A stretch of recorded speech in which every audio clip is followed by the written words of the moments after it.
Galera, tudo bem com vocês? Estamos iniciando mais um Pode Mais da Faculdade de Iguaçu e hoje com um assunto muito bacana, que é sobre anestesias e cirurgias em animais de pequeno porte. Estamos aqui com o nosso professor Alisson e também o nosso diretor aqui do nosso hospital veterinário, Johanny. Vamos lá, galera, vamos começar?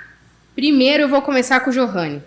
Quero saber, Johanny, qual que é a diferença entre a medicina hoje, por exemplo, a medicina veterinária com a medicina de humanos? Existe alguma especialização? Como que funciona? Explica para nós. Oi, Mayara, tudo bem? É bem legal quando a gente vai conversar sobre a história da medicina veterinária, né? Assim, só para fazer um contexto, a medicina veterinária, o tratamento dela em animais, os primeiros histórias descritas sobre isso, ela é mais antiga do que a medicina humana. Então, por quê? O animal, ele é o amigo do homem desde os primórdios. Então, ele auxiliava na caça, ele auxiliava no quê? Na alimentação, né? Então, tudo isso, esse animal, ele começou a ficar doente, porque ele era o quê? Um animal de frente junto com o ser humano. Então, isso... quando a gente fala das ervas medicinais, toda essa parte, isso já é dos primórdios. Então, a medicina veterinária ela vem com esse cuidado há muito tempo. Porém, se a gente ler a história da medicina, a gente sempre tem o quê? Que as pessoas que eram acometidas por doenças eram maldições dos deuses, existia toda aquela mitologia ali presente, né? Só que isso, com o passar do tempo, foi avançando e o quê? Foi realizando estudos, tratamentos que não era assim, que existe uma doença presente. Então, os animais, ele é uma peça fundamental, né?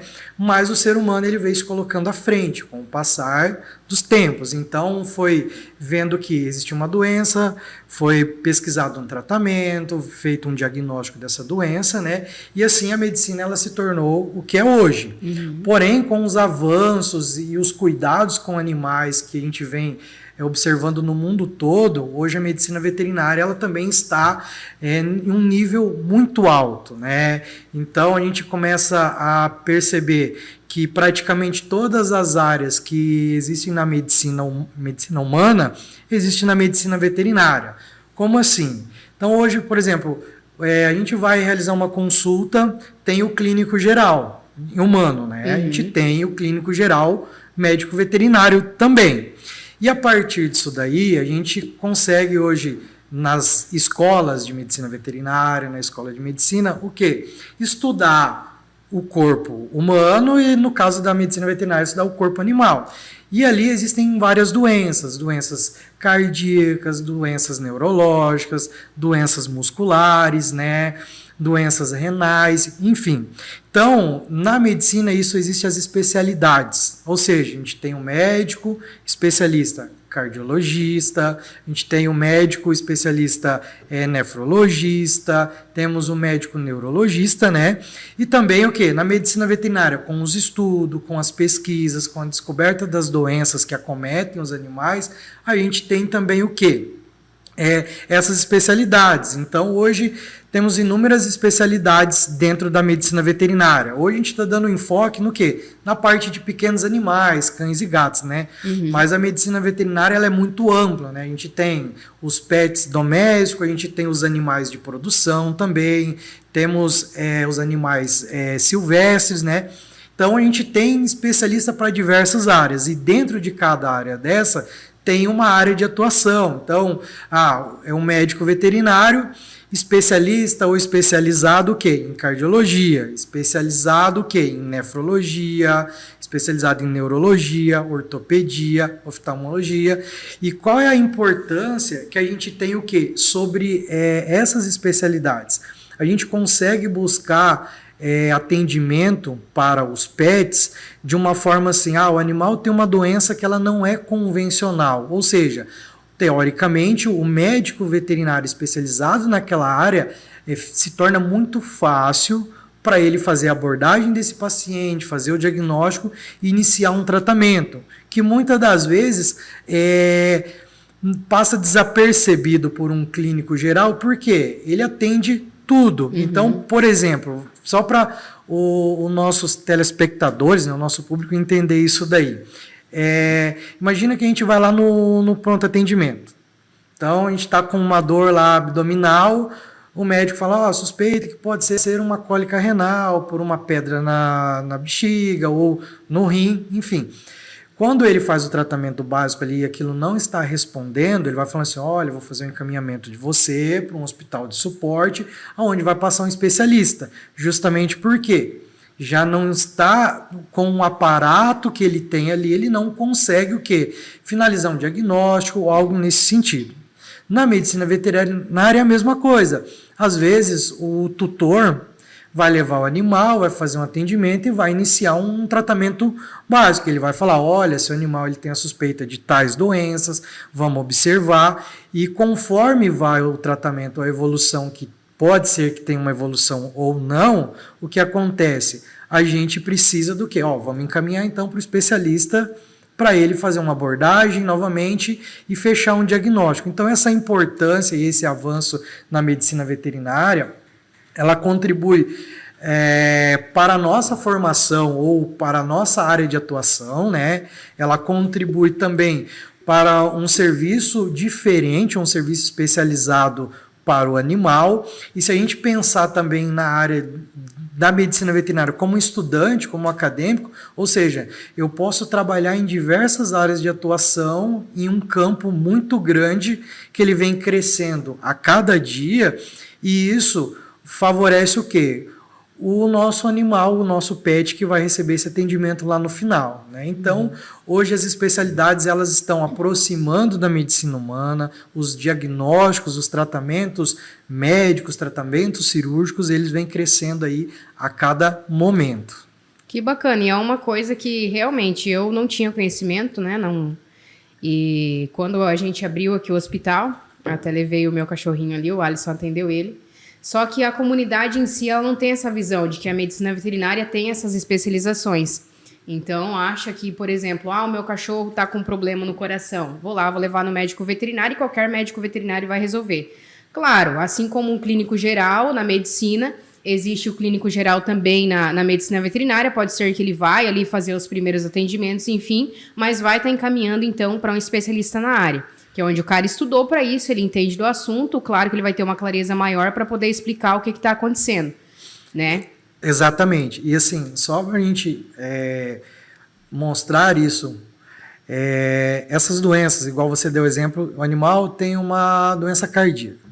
Existem as doenças comuns, que acontece, os animais idosos, vamos dar um exemplo assim, os animais de meia vida, né, ou começando a sua fase idosa ali, que a gente consegue, um clínico geral, ele consegue fazer um diagnóstico, ele consegue instituir um tratamento. Só que existe doenças que ela parte desse princípio, só que ela às vezes tem um avanço que vai comprometer mais ainda, no caso, a função cardíaca do animal. Então, nesse caso, necessita do quê? De um especialista na área, porque ele vai fazer uma abordagem diferente, ele vai solicitar exames diferentes para esse animal e até procedimentos que necessitam ser realizados, ele vai estar apto para desenvolver isso daí, aplicar isso daí neste animal. Então, assim, a gente olhando dentro da medicina veterinária, a sobrevida do animal, a qualidade de vida desse animal, ela vai crescendo a cada momento, conforme a gente vai desenvolvendo o quê? Todas as áreas presentes. Então, o aluno ele faz medicina veterinária e depois de formado ele pode escolher qual área atuar. Isso ele faz uma especialização, uma pós ou... Exatamente. Assim, o acadêmico ele entra no curso de medicina veterinária, são 5 anos de graduação, né? Então, ao longo dos 5 anos, ele vai começar a direcionar uma área de afinidade. Eu tenho uma afinidade com pequenos animais, eu tenho uma afinidade com grandes animais, né? E cada curso de medicina veterinária, ele consegue desenvolver o quê? Um papel de mostrar ao acadêmico qual a área de atuação e despertar esse interesse. Ou seja, para ele não chegar no final do último ano dele falando assim, qual área eu vou seguir? Então, e como que isso é desenvolvido dentro da graduação? Ou seja, a faculdade ter o hospital veterinário, proporcionar que o aluno vá a realizar o estágio, ter a vivência em cada setor. Então, ele vai ali participar do atendimento de pequenos animais por um tempo, depois ele vai realizar nos laboratórios, depois ele vai para a parte de grandes animais, e ali ele vai tendo esse primeiro contato e ele vai despertando o interesse na área de atuação. Finalizando a graduação, a gente tem várias vertentes de especialização ou de aprimoramento na medicina veterinária. A gente tem uma residência que é para desenvolvimento de habilidades dentro da medicina veterinária, colocando em prática a vivência que teve ao longo dos 5 anos da graduação e adquirindo conhecimento. Por quê? Essa residência ela tem aí um período de 2 anos, onde tem um professor, que ele é um preceptor desse acadêmico em diversas áreas. Então, por exemplo, eu terminei a graduação, vou fazer uma residência. Fui lá, existe uma prova, existe a avaliação do currículo do acadêmico, ele entrou na residência. Então, ele vai ser acompanhado por um professor da área, e ali ele vai desenvolver o quê? As habilidades de atendimento, estudar os métodos de diagnóstico, no caso de cirurgia, como que faz a abordagem de um paciente cirúrgico, como que vai desenvolvendo as cirurgias de baixa, média e alta complexidade, né? E conforme vai fazendo isso, ele vai finalizar. Depois dos 2 anos, existem as especializações lato sensu, que a gente fala que são especializações voltadas a uma área mais específica. Então, eu quero trabalhar com nefrologia, quero trabalhar com cardiologia. Então, ele vai se especializar mais ainda, né?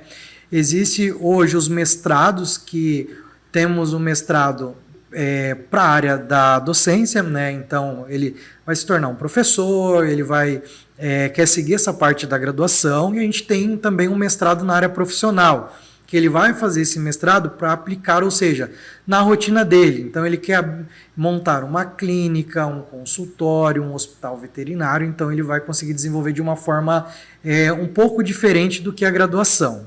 E a gente tem também o doutorado, né? Então, é voltado para a área de ensino, né? Mas hoje a gente vê que não só para a área de ensino, é de suma importância também para as demais áreas. Então, ele tem aí um período de pelo menos 7 anos depois de formado, que ele vai se especializando, né, ao longo do tempo, mas em todo esse processo de tempo, ele já tem habilidades para exercer a profissão com excelência naquilo que está realizando. Então, a gente sempre fala que a graduação é só um pontapé inicial, né, que a gente continua estudando aí por muito tempo, ou seja, a medicina veterinária ela vem desenvolvendo muito, né? Então, todo ano tem uma pesquisa nova, todo ano tem um medicamento novo, e isso facilita o quê? Então, a gente tem que sempre estar atualizando para entregar para o nosso paciente um diagnóstico correto, um diagnóstico que está atualizado com as pesquisas mundiais, né? Então, a gente vê dessa forma. Alisson, puxando esse gancho aí de especialização, me conta um pouquinho sobre a tua história. Quando tu saiu, primeiro, o que deu na tua cabeça de fazer a medicina veterinária? Conta pra nós. Vamos lá, então. Eu, na verdade, nasci em área rural mesmo assim, sempre tive contato com animais, né? E o contato, o primeiro momento que eu tive na graduação foi realmente para trabalhar com grande porte, né?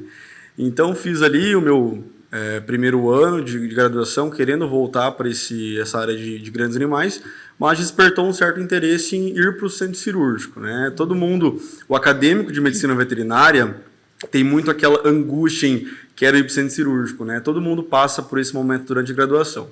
E eu fui, né? Tive a oportunidade de fazer alguns estágios na área e começou a me despertar um interesse, né? O porquê não? Essa foi uma área muito bacana de se conhecer ali.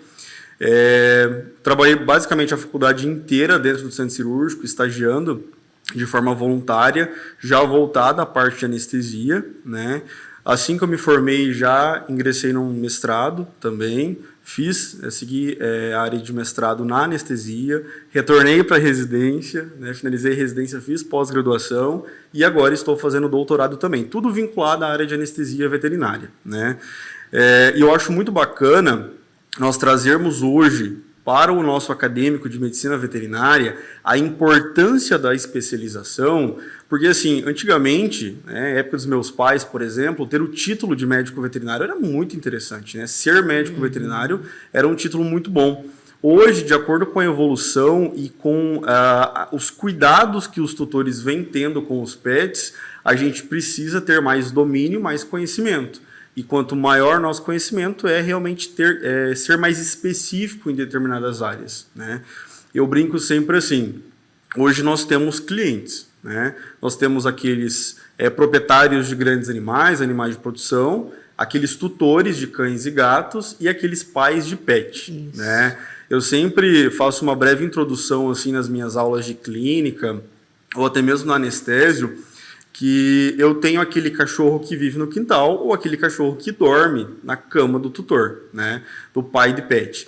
Então, assim, o porquê de se especializar, que a gente realmente proporcione maior segurança tanto para o tutor, né, que tem muita preocupação sobre aquele animal, e também proporcionando uma segurança e uma melhor qualidade de procedimento para aquele animal, né?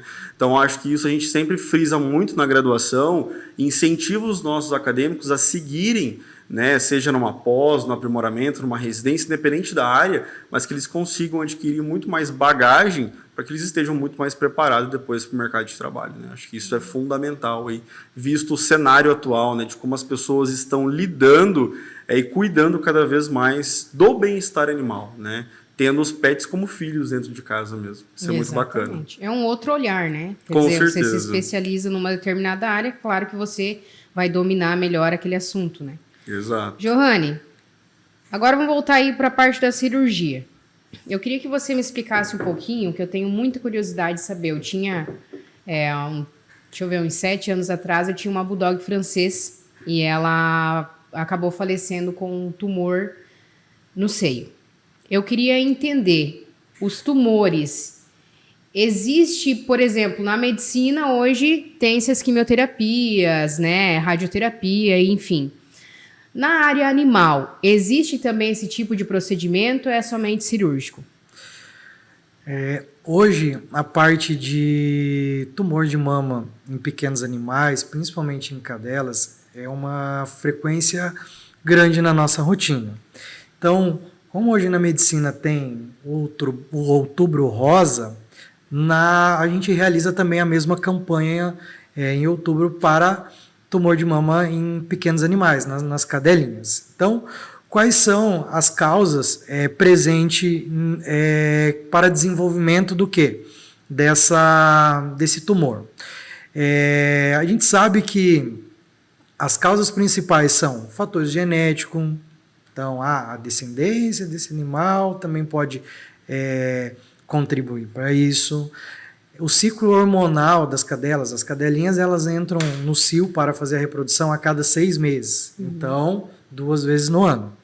Nesse período, o pico hormonal delas, se a gente comparar com uma mulher, a parte hormonal é totalmente diferente. Então, existem vários picos e uma ação maior de hormônios. Então, quando a cadelinha ela entra na fase reprodutiva dela, esses hormônios eles aumentam uma quantidade expressiva, porque são o quê? O momento que ela está apta para ter o acasalamento e ter a gestação. Eu sempre costumo dizer o quê? Para os tutores que eu faço atendimento, que os animais eles foram feitos para reproduzir. Então, eles não...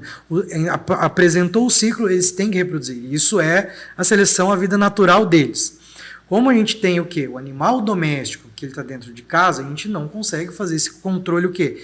A cadelinha entrou no cio, ela vai reproduzir. São uma ninhada, então são vários filhotes ali. O que a gente acaba realizando? A gente acaba o quê? Não deixando ela reproduzir, certo? Ou acaba o quê? Às vezes... falta de uma orientação, acaba apresentando o quê? Aplicando alguns hormônios para que esse animal não tenha filhotes. Só que isso, pelo pico hormonal que o animal tem, mais essa aplicação, isso contribui que esses hormônios vai alterar as células da mama dessa cadelinha. E isso vai, conforme vai realizando por alguns períodos ou por anos aquilo ali, isso pode desenvolver células neoplásicas. E aí essas células neoplásicas vai tendo aquele crescimento, vai aparecendo um nódulo ali, às vezes ele é bem pequenininho que o próprio tutor em casa passa a mão na barriguinha para fazer carinho no animal, não consegue observar e quando vê aquilo começa a crescer de uma forma rápida. E aí às vezes fala, nossa, isso está diferente, e aí vai procurar um atendimento de um médico veterinário, né? Então, a abordagem hoje é o quê? Se você tem um animalzinho, não deseja reproduzir ele, o interessante é realizar a castração. É o método preventivo para que não desencadeie os tumores de mama. Esse é uma porcentagem grande. Além disso, a gente tem o quê? Fator nutricional, fator genético, que também pode aparecer. É a mesma coisa com uma pessoa. Então, assim, às vezes a pessoa tem um câncer, às vezes é hereditário, é por uso de compostos ao longo do tempo. Então, tem alguns fatores. No caso das cadelinhas, esse é um dos fatores que chama mais atenção, tem uma predisposição maior, né? Então, a cadelinha vai entrar no primeiro cio ou teve o primeiro cio, indicativo hoje é o quê? O médico veterinário faz a orientação, olha, realizar a castração. E aí a gente tem algumas condutas, o quando castrar e qual é a fase de período. Então, isso existe a idade do animal, existe a raça. Hoje a gente tem muitos trabalhos científicos que as raças de porte grande, elas precisam dos hormônios reprodutivos para fechamento das linhas ósseas, então esse animal ele tem que ser castrado depois do primeiro cio, certo? Tem outros que eles já entram na puberdade de uma forma precoce, então já tem um indicativo.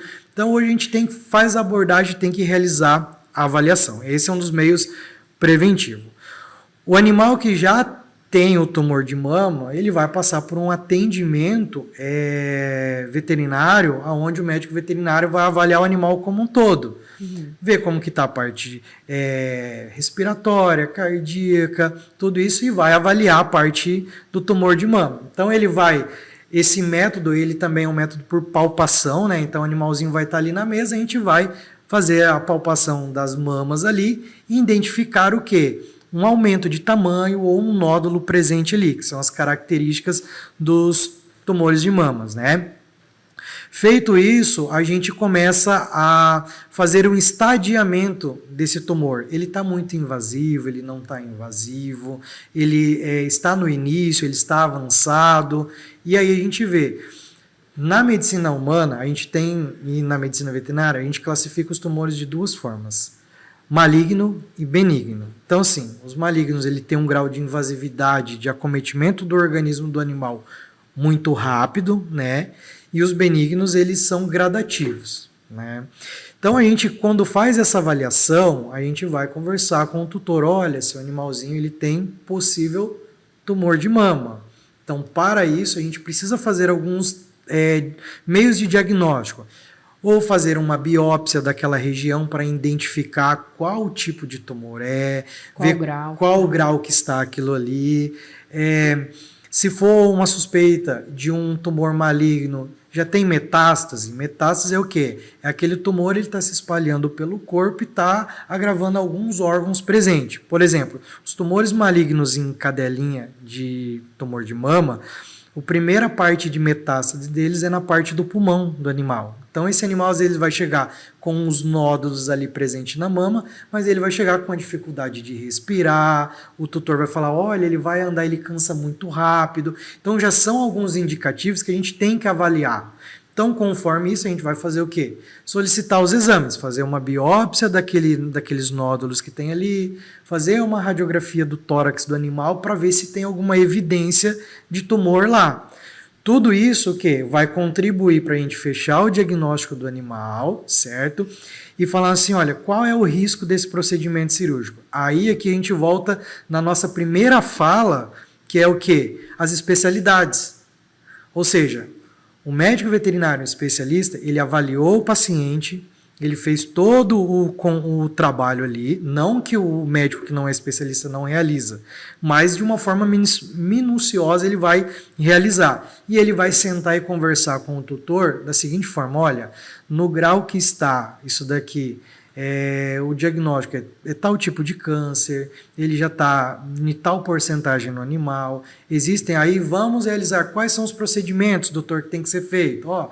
Hoje na medicina veterinária, a maioria dos tumores a gente realiza com procedimento cirúrgico, então realiza a remoção dele.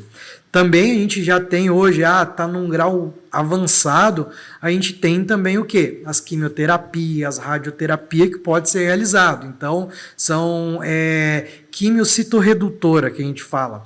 Faz a quimioterapia, tenta reduzir o máximo desse tumor e depois realiza um procedimento cirúrgico para tentar eliminar ele ali, praticamente 100% do organismo do animal. Então, através disso, a gente vai o quê? Orientar. Olha, tem uma porcentagem, qual é o tipo de risco que tem, fazendo a cirurgia, qual que é a porcentagem, às vezes, de sobrevida, ou quais são os tipos de quimioterapia que pode ser realizado depois do procedimento, né? Então, tudo isso facilita eu deixar o meu tutor ciente do que está acontecendo com o animal dele. Então, isso é importante a gente conversar. Eu sempre converso com os alunos e sempre oriento. O tutor ele tem que entender o que está acontecendo com o animal. Só que para ele entender o que está acontecendo com o animal, eu tenho que ter os diagnósticos. É aquela coisa, o animal ele não fala. É diferente que a gente vai lá no doutor e fala assim: doutor, eu tô com uma dor nas costas, meu joelho está inchado, dói muito. Ele vai apresentar sinais. E outra ferramenta, as ferramentas que a gente tem para chegar nesse diagnóstico, são os métodos de diagnóstico. Ultrassonografia, uma biópsia, os exames laboratoriais, e a gente vai apresentar tudo isso e descrever, né? Então, o animal tem um tumorzinho de mama e existe um método de tratamento. Vai lá, tem que fazer a remoção de toda a cadeia mamária da cadelinha. Se a cadela não é castrada, que na maioria das vezes isso está presente, tem que castrar o animal, porque o fator principal ali é a parte hormonal. Quando ela entra no cio, tem todo aquele mecanismo de hormônio acontecendo e aquilo ali vai potencializando ao longo do tempo. Ou, às vezes, o tutor vai buscar o quê? Uma ajuda, às vezes, numa farmácia veterinária, que o cara vai indicar para ele e fala: faça esse hormônio que ele custa barato, né? Comparado a uma castração, que não tem perigo. Só que aquilo, ao longo do tempo, vai alterando e vai sendo prejudicial para o animal. Mas hoje a gente tem esses métodos de tratamento, os animais respondem super bem à cirurgia, respondem super bem também à quimioterapia, né? E a gente consegue prorrogar ou melhorar a qualidade de vida deste paciente. Show. Nossa, que bacana. Nem sabia que existia quimioterapia para cachorro, gente. Isso no geral, né? Gato também. Enfim. Isso, no geral. Quando eu falo, assim, a gente falando de cadelas, as gatas também têm uma alteração, que é a hiperplasia mamária, que é parecido com o da cadela, que também dá o aspecto como se fosse o quê? Um tumor de mama, então precisa fazer a castração para ter a diminuição dessas mamas. Nos casos avançados tem que fazer a remoção das mamas também, né? Porque esse animal sente dor. E aí quando a gente fala de cadela, a gente vamos aumentar aí. As cadelinhas, elas têm uma incidência maior. Mas também os machos têm alterações. Tem câncer de testículo, tem câncer da próstata, então tem inúmeras outras alterações que pode acontecer com eles. Numa casuística menor, né? Mas elas existem. Então, a castração ela não envolve só a cadela, o macho também. Então, esses animais não vai realizar a reprodução deles. Procure a orientação do médico veterinário, ele vai indicar um momento certo da castração, vai evitar algumas outras lesões que podem acontecer nessa parte dos órgãos reprodutivos deles, né? Então tem uma série de alterações que pode acontecer que a gente consegue prevenir isso daí no animal. Alisson, você como anestesista, já ouviu muito falar: eu acho que eu não vou fazer cirurgia porque pode que a minha cachorrinha não vai aguentar, que ela é muito velhinha, não vai aguentar anestesia. E aí? Muito, eu ouço isso constantemente, assim, né? Hoje, a anestesia veterinária, a gente até trabalha muito com aquela questão que você colocou sobre a medicina humana e a medicina veterinária, né? Nós temos hoje técnicas, equipamentos, fármacos, todos que são equipamentos humanos que nós adaptamos para a medicina veterinária, né? E isso nos favorece um ganho, né, realmente de segurança nesses procedimentos. Então, assim, quando eu faço uma avaliação prévia de uma anestesia eletiva ou algo terapêutico com o tutor e o animal, eu sempre busco, é uma consulta mesmo, né? Então eu sempre busco colher informações, recolher todos os exames complementares que já foram realizados, e a gente conversa um pouco mais sobre os riscos e como eu vou poder realmente proporcionar segurança para aquele animal durante o pré-cirúrgico, transanestésico, pós-anestésico, né? Porque a anestesia, ela inicia com o contato com o tutor, com essa consulta mesmo, entendendo o que está acontecendo após ali o que já foi visto na clínica geral, né? Então, a partir disso, a gente recolhe todas essas informações e consegue fazer um planejamento anestésico. Então, por exemplo, eu sempre deixo o tutor muito ciente de que existem riscos? Sim. Hoje, qualquer animal, da castração mais eletiva até uma castração terapêutica, ela vai ter riscos.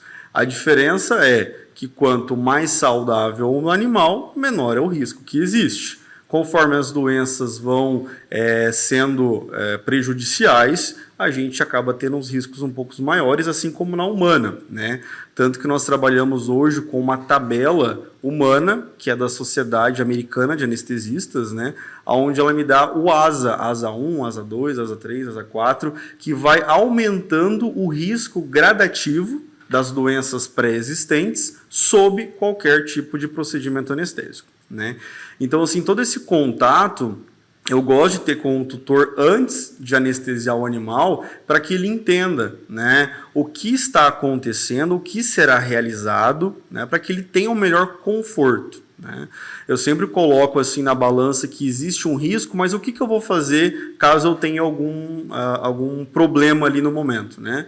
O animal apresentou uma hipotensão, a pressão arterial caiu, como que eu vou corrigir isso, né? Olha, o risco do paciente oncológico seria este. Como que eu posso minimizar esse risco num transanestésico? Então, nesse planejamento e essa conversa que eu tenho com o tutor ajuda muito a confortar ele também sobre esse medo que eles têm, né? É muito comum.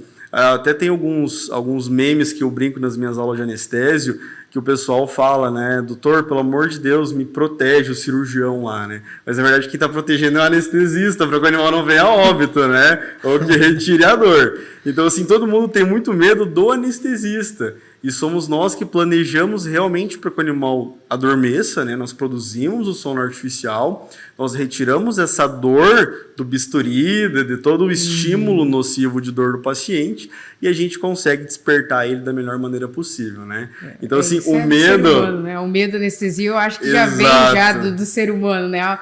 Eu, por exemplo, meu Deus, eu morri de medo quando fui fazer a cesárea. A hora que me falou da anestesia na coluna, eu já falei, oh meu Deus do céu, vou ficar aleijada. Então, e daí aí que a gente começa a ter uma outra visão, né? Por exemplo, a gente tem muito medo disso. Olha, uma anestesia local. Mas hoje nós trabalhamos com 80%, alguns anestesistas trabalham com bloqueios loco-regionais. O que é isso? As pessoas, ou até mesmo os tutores, têm medo que os animais ou os humanos sejam anestesiados e eles vão dormir. E o risco de vir a óbito é muito grande se as necessidades fisiológicas não estiverem preservadas. Frequência cardíaca, respiratória, pressão. Então, quando a gente trabalha hoje com um bloqueio loco-regional, por exemplo, uma coluna ou um bloqueio de nervo, de plexo, a gente consegue deixar o animal menos profundo, então um pouco mais sedado e menos anestesiado.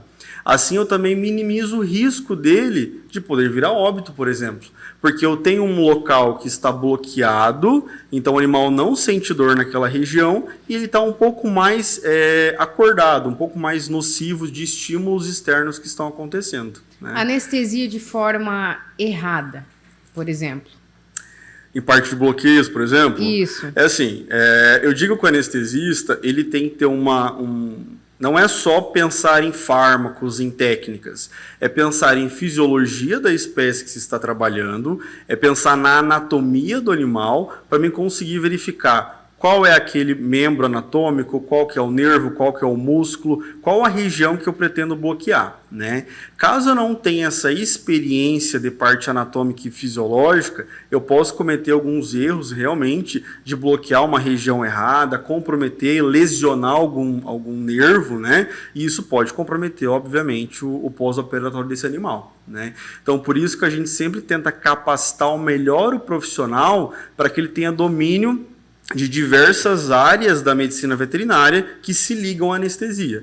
Então, assim, um anestesista hoje ele tem que ser um bom fisiologista, é uma pessoa que entende muito de anatomia de diversas espécies que você for avaliar, ele tem que entender muito sobre farmacologia, né? Também sobre os equipamentos que você vai trabalhar e as interações entre os fármacos, o que eu posso associar, o que se liga, o que retrai, né?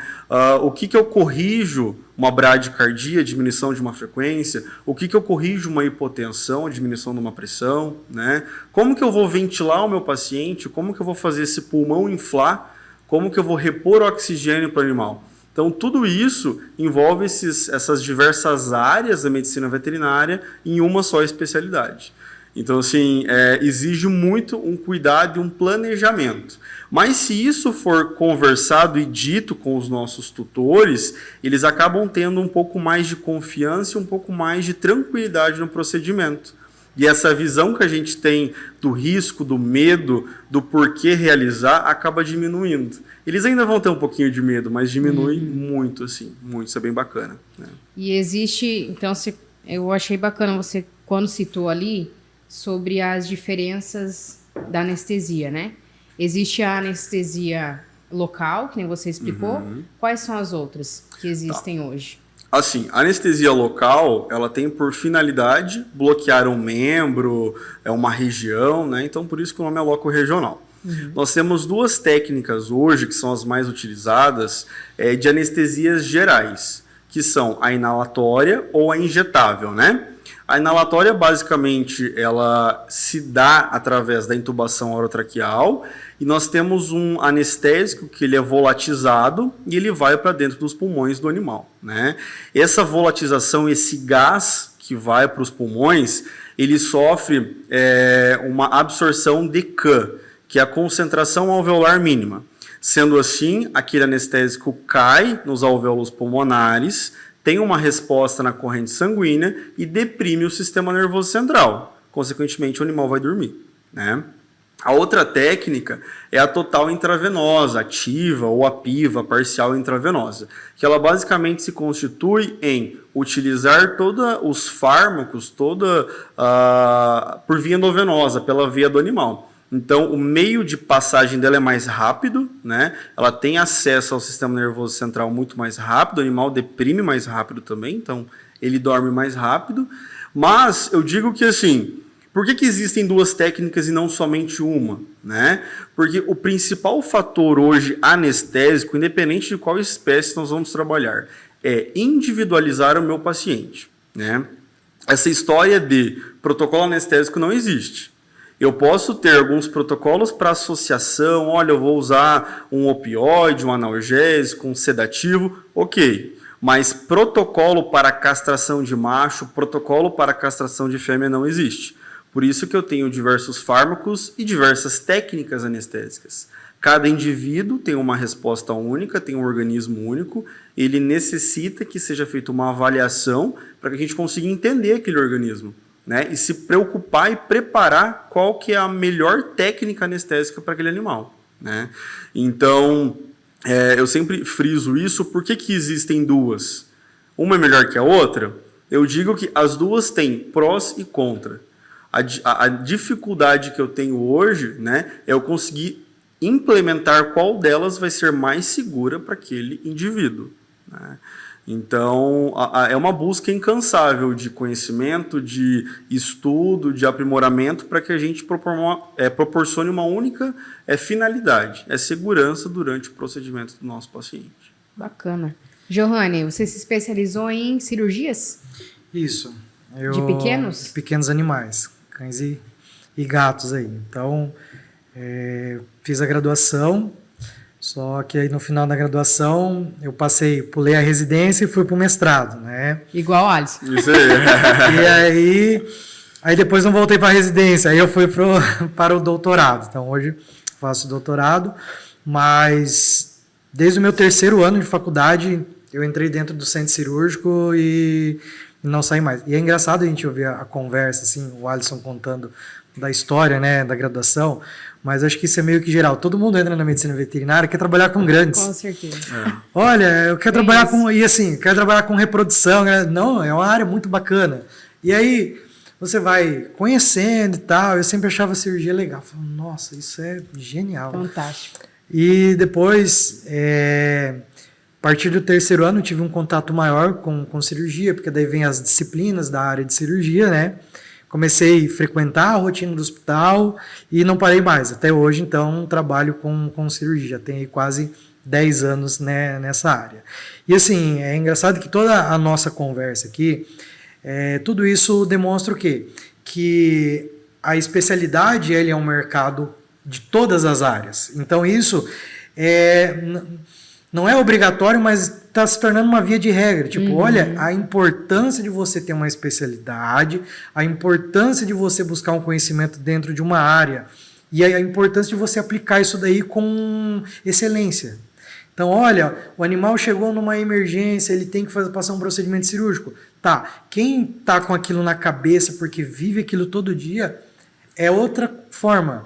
É a tranquilidade, é o fármaco que é específico para utilizar naquilo, é a manobra que vai ser realizada, o que tem que puxar e já levar ele para dentro do centro cirúrgico para realizar uma cirurgia, porque hoje, tanto igual a medicina, a gente tem o quê? As cirurgias convencionais ou eletivas, que são cirurgias que o tutor leva o animal lá, avalia ele e faz um agendamento para fazer o procedimento. E existem as doenças ou as emergências, um animal traumatizado por um atropelamento ou alguma outra alteração que levou a uma emergência, que esse animal ele tem que chegar lá, a gente tem que fazer toda essa abordagem, fazer o diagnóstico e já submeter ele a um procedimento. Então, a importância da especialidade é isso. E isso é aquela segurança que o Alisson comentou, é você chegar para o tutor do animal e falar assim, olha, os exames do seu animal são esses, ele tem um quadro assim, só que ele necessita do procedimento. Não é que a gente está impondo, porque às vezes falam assim, tem que fazer isso é normal, a gente faz o atendimento, mas precisa da cirurgia, por quê? Não, então eu tenho um diagnóstico, eu vou apresentar para ele, olha, seu animal precisa desse procedimento para resolver isso daqui. Uhum. E conforme isso, então, quais são os riscos? Os riscos com esse exame que ele tem é esse, mas aí qual é a segurança que o senhor consegue fornecer? Olha, a gente tem fármacos ideais para utilizar nisso, a gente tem aparelhos específicos para fornecer, para controlar, se caso aconteça isso. Então aqui já é outro ponto da especialidade. O animal foi atropelado, ele está com dificuldade de respirar porque ele tem uma lesão no pulmão. Vamos dar um exemplo assim. Tem que abrir o tórax desse animal, fazer uma correção nesse pulmão.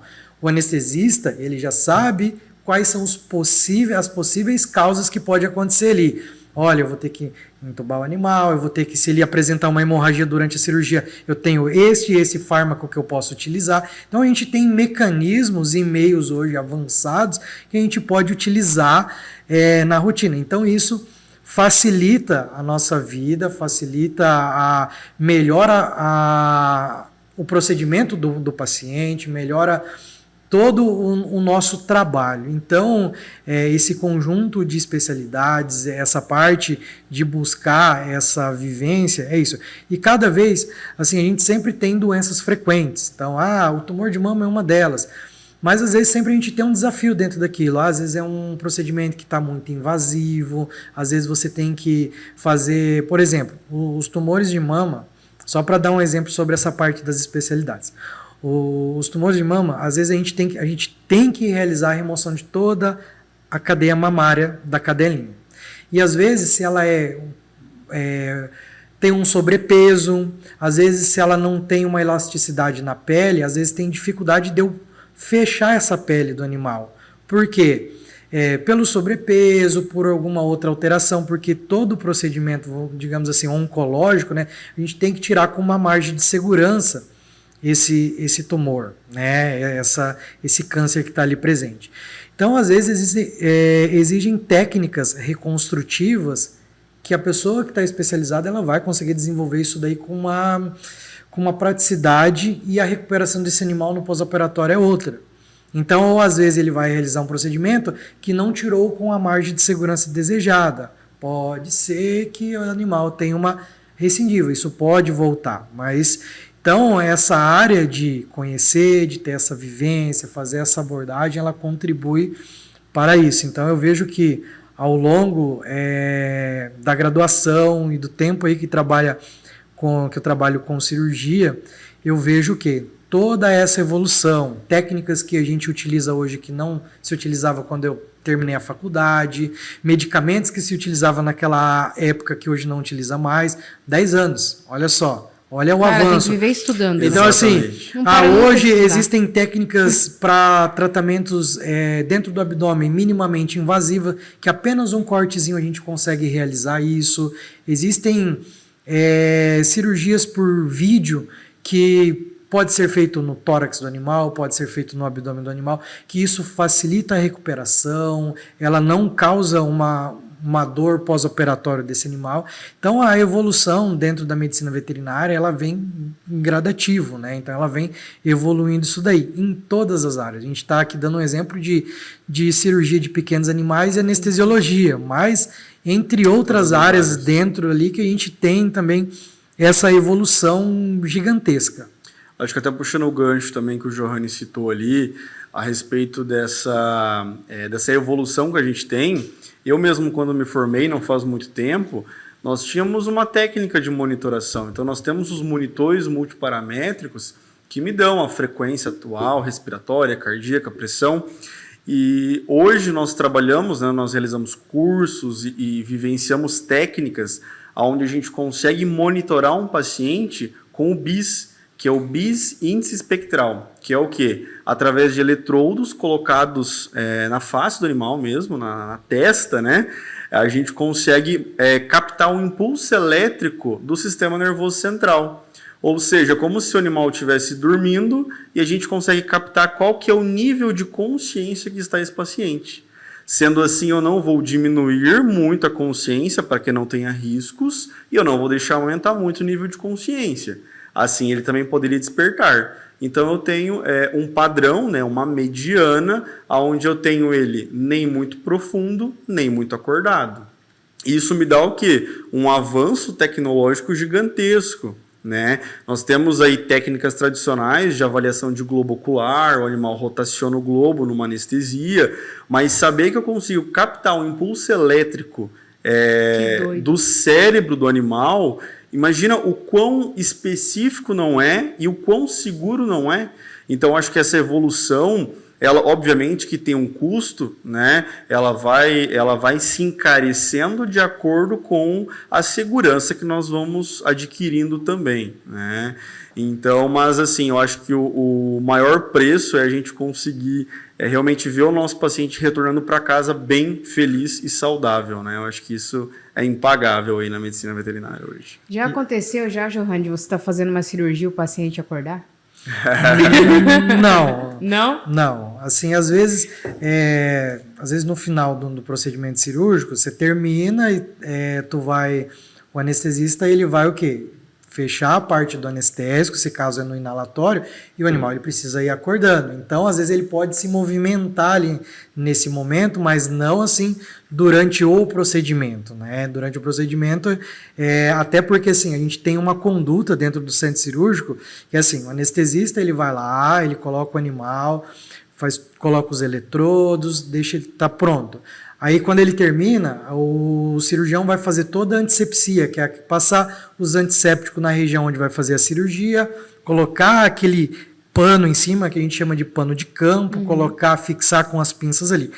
Antes de eu fazer qualquer incisão, qualquer corte no animal, eu pergunto para o anestesista, posso ir? Isso é toda vez. Por quê? Ele está avaliando se o animal está anestesiado, se a sensibilidade de dor dele está controlada ou não. Porque senão, às vezes, pode acontecer esse risco. Se você faz uma incisão, o animal vai mexer ali, né?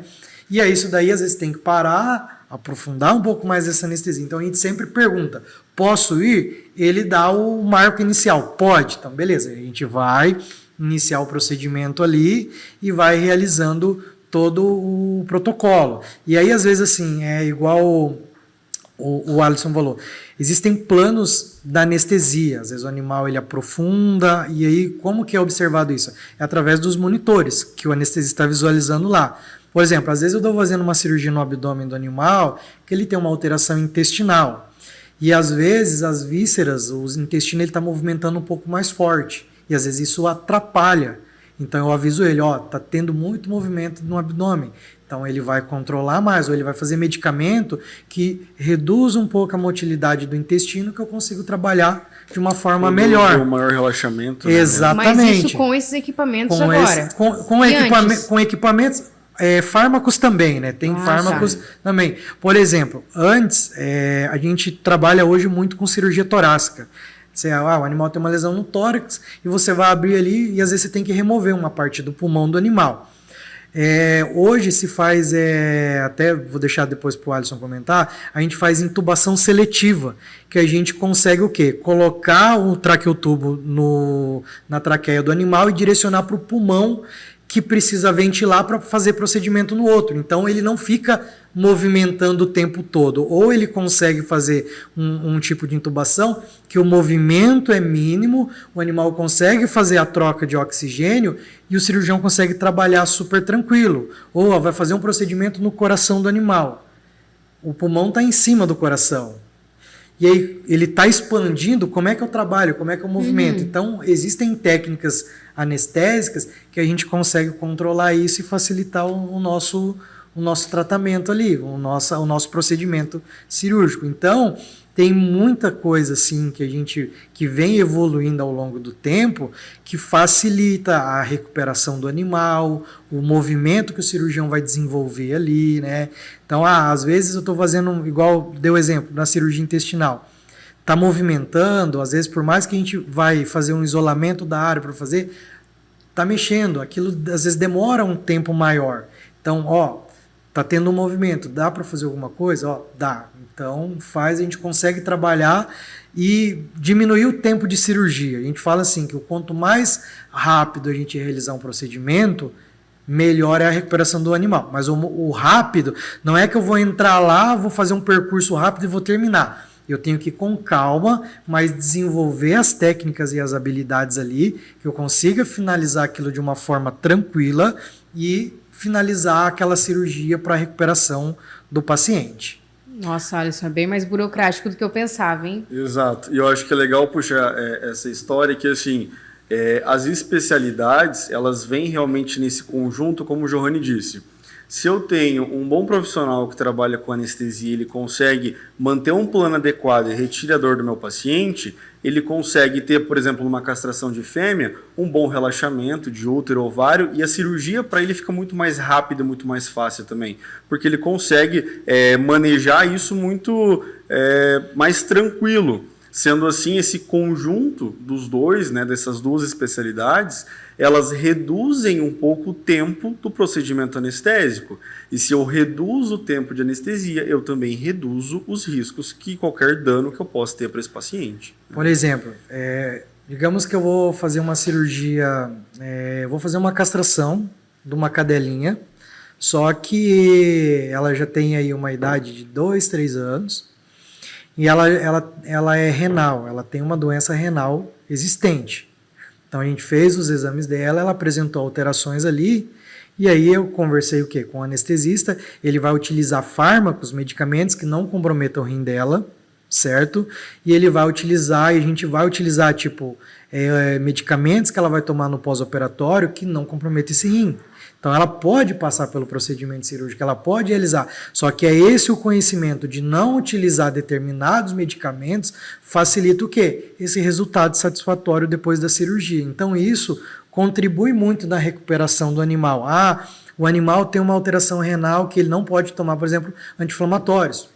O que eu posso fazer no lugar do anti-inflamatório que ele vai recuperar, que ele precisa tomar para recuperação pós-operatória. Então, tudo isso a gente tem. Então, as especialidades, ela leva, né, nessa vertente da gente o quê? Conseguir ter um resultado melhor, trabalhar de uma forma satisfatória e esse paciente ter uma recuperação rápida, né? Porque todo procedimento cirúrgico, ele é traumático.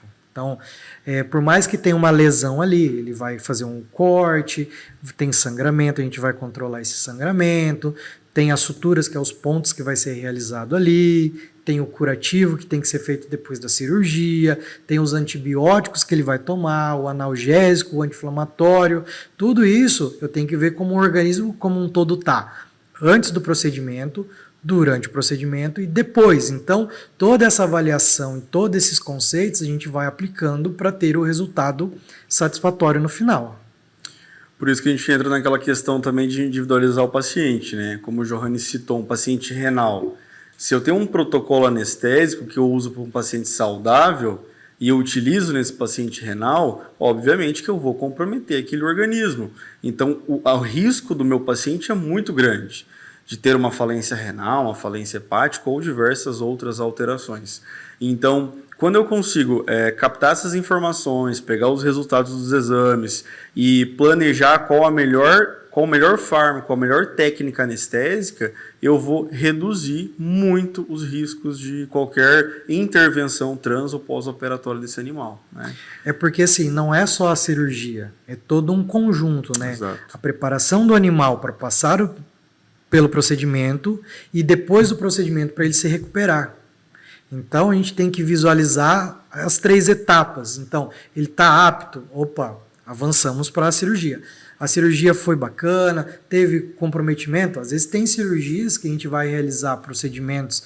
O animal tem suspeita de uma neoplasia hoje dentro do abdômen.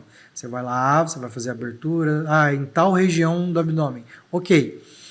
Quando você chega, aquilo está totalmente diferente. E aí a gente começa a ver uma coisa do avanço da medicina veterinária, que hoje as alterações, tipos de neoplasia, de câncer, entre outras alterações, a gente tem um crescimento muito grande da tomografia em pequenos animais. Então, o animal tem uma suspeita que tem um câncer dentro do abdômen. A gente consegue ver aquilo num formato de 3D, a gente consegue fazer um planejamento cirúrgico antes de fazer a abertura e visualizar. Há um tempo atrás, a gente ia, o quê? Tem uma alteração ali. Qual é a dimensão dela? Então, às vezes, a gente só abrindo para ver. E às vezes chegava e ia abrir aquilo lá e, tipo... Aparecia outras coisas. Outra situação. E aí, assim, ou às vezes dá para realizar aquilo ali, ou às vezes a gente vai avaliar, fecha, vamos planejar e voltar de novo. Olha... O quê? Então o animal tem que voltar de um pós-operatório para depois ele ser submetido a um novo procedimento novamente. Então hoje, por exemplo, com tomografia, com os exames de imagens avançados, a gente consegue, essas alterações complexas, ter um tratamento específico. Em tal região precisão. É aquilo. O que eu preciso? Qual o tipo de instrumental que eu preciso ter a mais aqui, caso tenha uma intercorrência? Então, tudo isso a gente consegue fazer um planejamento cirúrgico para resolver aquela situação. Eu acho que todo mundo já passou por isso. Eu, pelo menos, já passei várias vezes. Quando eu vou, por exemplo, preciso fazer uma cirurgia ou no meu gato ou no meu cachorro, e daí vem lá o diagnóstico, tudo certinho, qual cirurgia vai ser feita, enfim, daí está escrito lá. Com anestesista, tal valor. Sem anestesista, tal valor. Agora, depois de tanto ouvir o Alisson falar, todas as vezes eu vou colocar com anestesista. Com certeza, né? Sem dúvida, né?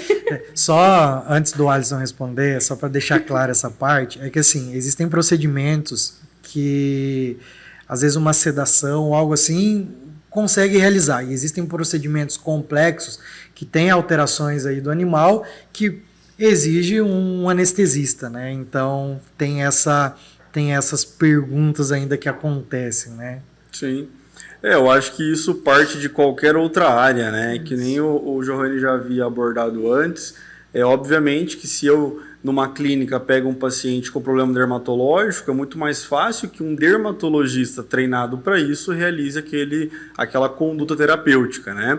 E vale o mesmo para um procedimento cirúrgico, né? Onde aquele anestesista consegue, né, intervir e proporcionar ali a melhor estadia para aquele paciente. Então, sim, é muito importante que tenha cirurgiões e anestesistas presentes no mesmo procedimento cirúrgico, né? Mas é uma troca, né, ali, ouvindo o Johanny e você, eu acho que você não pode ir embora antes de terminar a cirurgia. Não dá certo. Eu não consigo iniciar a cirurgia se ele não estiver ali, né? Que top. Não, e como que é complexo, né? Porque quando se fala anestesia, a gente imagina o quê? O cara só vai lá, vai dar anestesia e pronto, acabou. Esse é o serviço dele, né? E olha quanta coisa que, né? Por isso que existe a especialização, por isso que existe a residência. Cara, porque se for parar pra pensar, 5 anos, né? A graduação. Sim. Aí depois mais 2 anos de residência. Isso é igualzinho uma medicina, né? Porque medicina também tem residência. Exatamente. Então é uma constância que você tem que ter ali, sempre se atualizando, sempre aprendendo algo novo, porque assim como o mercado muda, né? As doenças novas também surgem e vocês têm que estar sempre cientes do que fazer.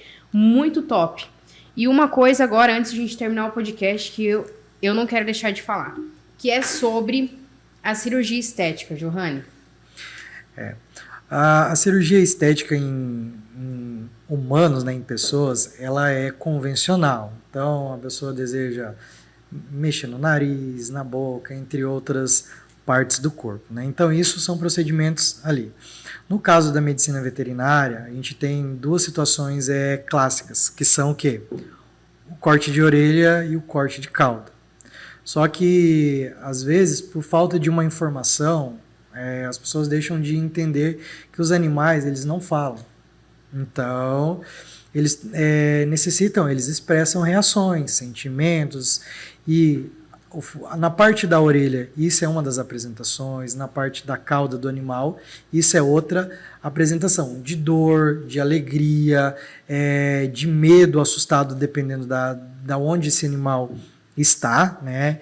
E hoje na medicina veterinária a gente tem leis, então, que são o quê? É crime, realização do quê? De corte de cauda e corte de orelha. Então a gente tem aí a lei 1027 de 2013, que ela proíbe esse corte nos animais por médicos veterinários e por outras pessoas que não têm a profissão, também não pode. Então isso é crime. Então, quando é indicado realizar isso daí? O animal teve uma lesão na orelha, teve um câncer de pele, que a pele recobre a orelha desse animal, que precisa fazer uma remoção. Aí sim, é um tratamento terapêutico por uma doença pré-existente. O animal foi atropelado, alguma coisa lesionou a cauda desse animal, certo? Que não dá para fazer um procedimento curativo ali, não dá para resolver. Aí sim, a gente vai lá e realiza a remoção da cauda deste animal. Então, são protocolos totalmente diferentes. Então, hoje, se a pessoa chegar com um animalzinho lá e falar assim, trouxe para fazer o corte de orelha. Olha, a gente não realiza o corte porque existe uma lei, essa lei não permite, isso é crime. A partir do momento que a gente se submete a realizar qualquer procedimento desse que não seja para fins de tratamento, eu estou colocando o quê?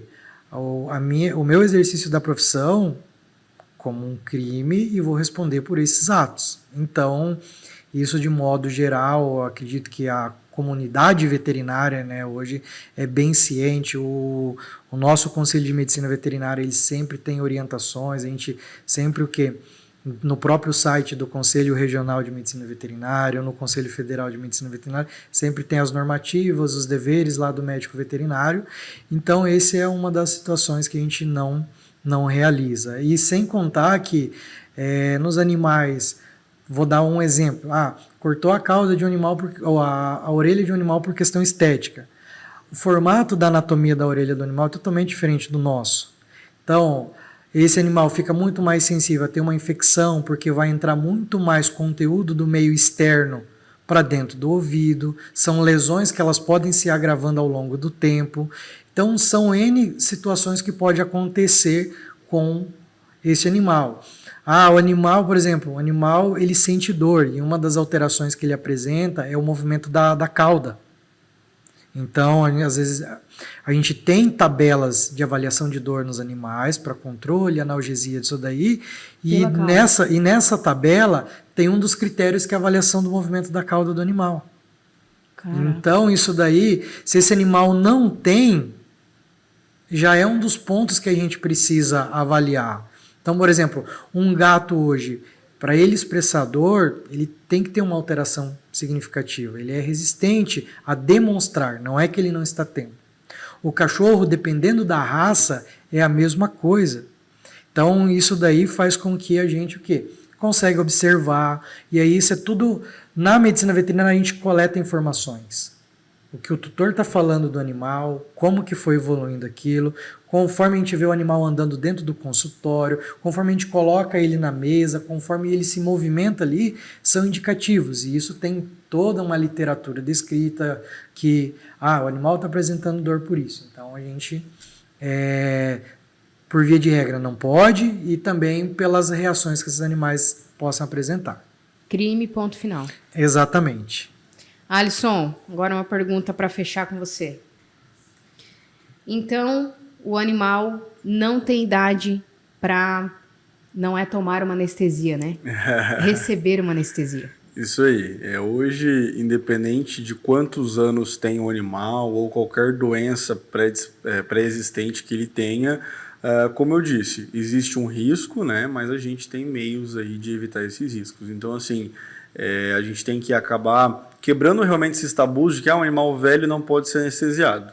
Sim, ele pode ser anestesiado, com algumas limitações, obviamente, mas com a evolução que nós estamos tendo, a chance de um excelente procedimento é muito, muito fácil, muito tranquilo nesse caso.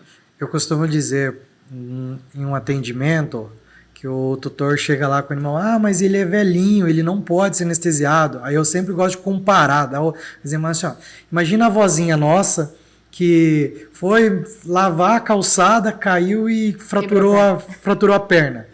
Por ela ser idosa, ela não pode passar por um procedimento cirúrgico? Ela vai ficar daquele jeito? Ela vai ficar daquele jeito? Então, assim, o que o médico chega? Ela vai lá, o médico fala, vamos fazer o procedimento, existem os riscos. Só que daí entra o quê? Mais uma vez, a especialidade. O anestesista vai conversar, vai orientar o que tem ali, e ele vai o quê? Avaliar a pessoa e colocar o formato de anestesia, o tipo de anestesia ideal ali. Animais é a mesma coisa. A gente vai avaliar o animal, vai colocar os riscos possíveis e os tipos de anestésico ou fármacos que deseja. Top! É isso então. Mais alguma colocação que vocês gostariam de apontar? Eu sempre costumo conversar com os nossos acadêmicos aqui da Faculdade de Iguaçu do curso de Medicina Veterinária, né? Que na graduação eles têm uma gama de professores de diversas áreas. Então, isso é um demonstrativo de quão grande é a medicina veterinária e o seu crescimento nos últimos anos vem avançando.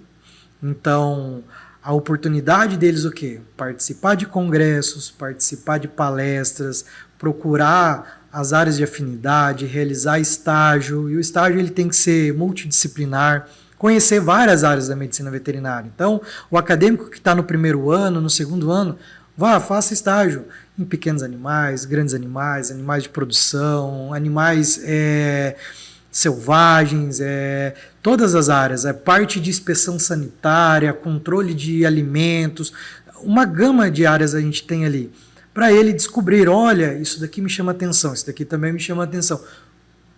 Qual é a área que eu vou partir? E através disso daí, ele vai ao longo da faculdade desenvolvendo essas habilidades, ele vai procurar como que acontece aquilo, e depois quando ele entra no mercado de trabalho, ele ser inserido como um bom profissional, esse é o diferencial dele. Ele buscou uma área, ele começou a trabalhar, ele vai desenvolver aquilo, certo? E através daquilo, o quê? O seu retorno também é importante, né? Então, a gente sempre fala assim, nós temos um amor pela profissão. Eu amo a minha profissão, amo ser médico veterinário, ver o animal doente, o meu objetivo é o quê? Tratar e deixar ele saudável, certo? Só que além disso a gente tem várias vertentes aí. Você tem sua vida, você tem um monte de outras coisas. E para que tudo isso seja construtivo, né, chega lá na frente você ter um retorno legal, você ter uma vida bacana, falando assim, olha, eu vivo da medicina veterinária feliz, né? Então, existe o quê? São essas etapas que a gente está conversando aqui, que eu sempre converso com eles, eles vão assistir o podcast e observar, fazer uma reflexão sobre isso, que não é apenas ir lá assistir a aula. Aquilo lá é um ponto inicial que o professor vai demonstrar para ele um mundo gigantesco de informações que tem. E aí ele buscar e através disso ele, professor, isso daqui, como funciona? E essa área aqui, como funciona? E a gente, como professor, dar esse norte, né? Olha, isso aqui é oportunidade, essa é uma área em ascensão, essa é uma área também muito bacana. Então, sempre desenvolver essa habilidade ou criar essas habilidades e interesse nos nossos acadêmicos. Você, Alisson? Bom, eu sempre inicio uma aula fazendo uma reflexão com os alunos no seguinte formato. Hoje, eu digo que grande parte dos profissionais formados ou dos acadêmicos, nós fazemos o seguinte questionamento. Que curso que você faz? Veterinária. O que você é? Veterinário. Eu sempre deixo isso muito enaltecido para o curso que nós fazemos medicina veterinária. Nós somos médicos veterinários. Mas para que esse título de médico tenha um realce, né, e realmente essa importância que tem para a vida e qualidade e bem-estar dos nossos animais, independente de qual espécie, nós precisamos tomar um rumo realmente de estudo, de aperfeiçoamento, de especialidade, né, para que a gente consiga realmente ter essa vivência, ter essa rotina e ter uma melhor clareza de consultas, diagnósticos, tratamentos e maior precisão. Né? Então, eu sempre trabalho isso muito com os meus alunos, que é o quê? É você ser profissional, ser humano, né? E com certeza ser... eu brinco assim com eles, que vocês não vão ser bons profissionais, vocês vão ser excelentes profissionais. Que é isso que o nosso cliente busca hoje no mercado de trabalho e é isso que nós, enquanto seres humanos, devemos repassar para os nossos clientes também, seja o tutor ou seja o animal. Né?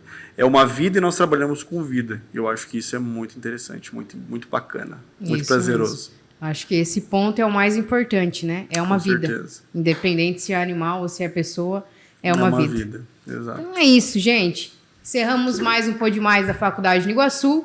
Se você curtiu esse conteúdo, compartilha com teu amigo e nos siga nas redes sociais.